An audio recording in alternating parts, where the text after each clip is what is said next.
IPL के हर season कोई नया चेहरा चमकता है। हर सीजन आईपीएल से हमें कोई एक बड़ा स्टार मिलता है। दुनिया में आईपीएल का क्रेज कितना बड़ा है ये हमें आपको बताने की जरूरत नहीं है, आप भली भांति जानते हैं। लेकिन क्या आप ये जानते हैं कि आईपीएल के हर फैसले फेयर नहीं होते। आईपीएल में कई ऐसे राज दफन हैं जो दुनिया से छुपाए गए हैं। आज आईपीएल के कई सारे राजों में से एक राज मैं आपके सामने रखने वाला हूँ और यकीन मानिए कि आपको इस राज को जानकर बहुत हैरानी होगी कि जिस आईपीएल गेम को हम एक त्योहार की तरह देखते हैं वहाँ पे कुछ ऐसा भी हो सकता है। राज जानने से पहले आपको कुछ चीज़ें जानना बहुत ज़रूरी है, जैसे कि आईपीएल का बिजनेस मॉडल, आईपीएल से ओनर, प्लेयर और बीसीसीआई कैसे पैसा कमाते हैं, मैं आपको शॉर्ट में बताने की कोशिश करूंगा। और उसके बाद मैं आईपीएल की कुछ ऐसी बातें आपके सामने रखूंगा जो आईपीएल की छवि को धुंधला करते हैं। एक सीजन में आईपीएल की एक फ्रेंचाइजी के ओनर का खर्चा टोटल 250 करोड़ प्लस होता है और जो टीम फाइनल जीतती है उसे मात्र 20 करोड़ रुपए दिया जाता है। तो क्या आप जानते हैं कि बाकी का ये जो बचा हुआ पैसा है वो कहाँ से आता है? और क्या आईपीएल के ओनर हमारे और आपके एंटरटेनमेंट के लिए इतना ज़्यादा इन्वेस्ट करते हैं? तो दोस्तों बिल्कुल नहीं। सो आईपीएल का बिजनेस यहाँ से स्टार्ट होता है। सो आईपीएल के ओनरों को रिटर्न के तौर पर पैसा टाइटल स्पॉन्सर, ब्रॉडकास्टिंग स्पॉन्सरशिप और एडवर्टाइजमेंट और साथ में टिकट प्राइस में से रिटर्न मिलता है। जैसे 2024 में टाइटल स्पॉन्सर थे टाटा।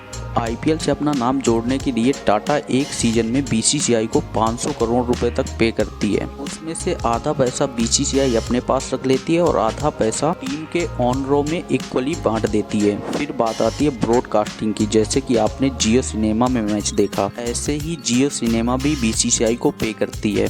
उस पैसे को भी इक्वल टीम के ओनर और बीसीसीआई में बांट लिया जाता है। ऐसी एडवर्टाइजमेंट और टिकट कलेक्शन का जो पैसा होता है वो टीम और बीसीसीआई के बीच में बांट लिया जाता है। और भी बहुत सारी चीजें होती हैं आईपीएल में पैसे कमाने को लेकर, उसमें हम किसी दिन डिटेल में एक अलग से वीडियो बनाएंगे। फिलहाल हम बात कर लेते हैं आईपीएल के कुछ ऐसे अनफेयर फैसलों की जो आईपीएल की छवि को थोड़ा धुंधला करते हैं। आपने इस साल के आईपीएल ऑक्शन में देखा होगा इंडिया के कई सारे नए लड़के आईपीएल में नहीं बिके। नए प्लेयरों के साथ साथ कई लेजेंड प्लेयर भी हैं जिन्हें इस साल आईपीएल ऑक्शन में कोई खरीदार नहीं मिला।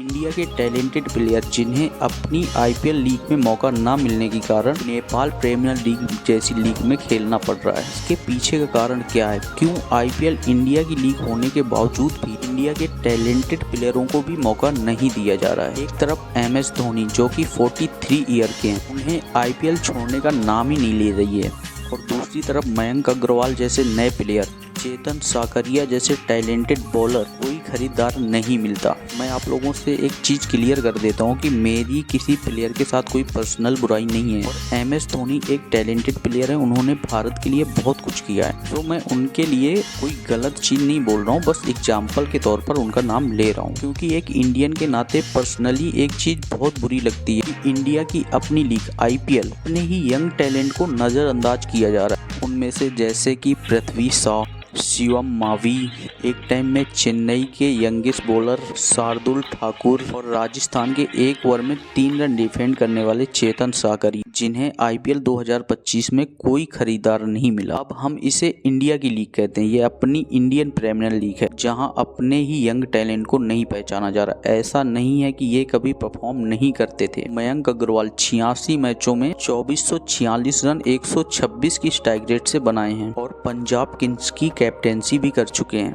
फिर भी उन्हें किसी ने नहीं खरीदा। दूसरी तरफ आते हैं हमारे दिल्ली के एक जमाने में 145 की स्ट्राइक रेट से बैटिंग करने वाले पृथ्वी शॉ, जिन्होंने अपने 63 मैचों में 1563 रन बनाए हैं। चलिए इनकी कंट्रोवर्सी अलग है, इन्हें जाने देते हैं। वहीं जो दूसरा सबसे बड़ा नाम है वो है चेतन साकरिया का, जिन्होंने एक सीजन में एक लास्ट ओवर में 3 रन डिफेंड किए थे। 2021 में राजस्थान का हिस्सा थे, अपने 14 मैचों में 14 विकेट झटके थे। 2025 में इन पे किसी ने इंटरेस्ट नहीं दिखाया। चौथा जो प्लेयर है उसका नाम है शिवम मावी। पिछले साल तक केकेआर टीम का हिस्सा थे। इंडियन पेसर शिवम मावी अपने 28 मैचों में 32 विकेट लेते हैं, शानदार 8 की इकॉनमी मेंटेन करते हुए। लेकिन 2025 में इन्हें भी कोई खरीदार नहीं मिला। अब बात आती है एक टाइम के मेन बॉलर रहे चेन्नई के शार्दुल ठाकुर की, जिन्होंने अपने आईपीएल के 73 मैचों में 67 विकेट लिए हैं और 526 रन भी जड़े हैं। अब उन्हें भी इस सीजन कोई खरीदार नहीं मिला। एक तरफ तो इंडिया के ये प्लेयर हो गए जिनके पास टैलेंट की कोई कमी ना होते हुए भी इन्हें किसी भी टीम ने अपने साथ शामिल नहीं किया। वहीं दूसरी तरफ कुछ ऐसे प्लेयर भी हैं जिन्होंने ना तो डोमेस्टिक में कुछ अच्छा प्रदर्शन किया, बल्कि उन्हें एक फैमिली बैकग्राउंड अच्छा होने की वजह से आईपीएल में खरीदा गया। और आईपीएल के ये फैसले कितने सही और कितने गलत ये हम आप पे छोड़ते हैं। जहां आईपीएल में कुछ ऐसे डिसीजन लिए जाते हैं, वहां आईपीएल में कुछ अच्छी चीज़ें भी हैं। जैसे कि आईपीएल ने हमें पिछले साल कुछ बड़े स्टार भी दिए हैं। नीतीश कुमार रेड्डी, शशांक सिंह, आशुतोष शर्मा जैसे बड़े प्लेयर हमें पिछले साल आईपीएल से मिले हैं। वहीं आईपीएल में कुछ अनफेयर फैसले भी देखने हमें इस साल मिले हैं। वैसे एक क्रिकेटर होना अपने आप में बहुत बड़ी बात होती है। एक क्रिकेटर की लाइफ आसान नहीं होती है। एक नया लड़का जो अपना करियर किसी भी फील्ड में बना सकता था, वो अपना सब कुछ क्रिकेट को देता है और इस उम्मीद के साथ आता है कि मेरी मेहनत एक दिन रंग लाएगी।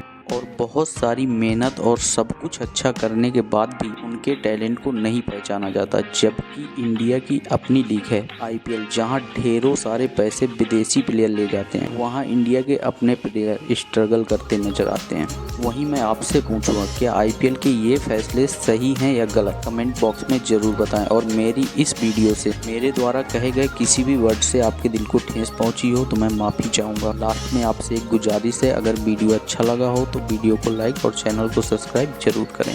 मिलते हैं अपने नेक्स्ट वीडियो में, तब तक के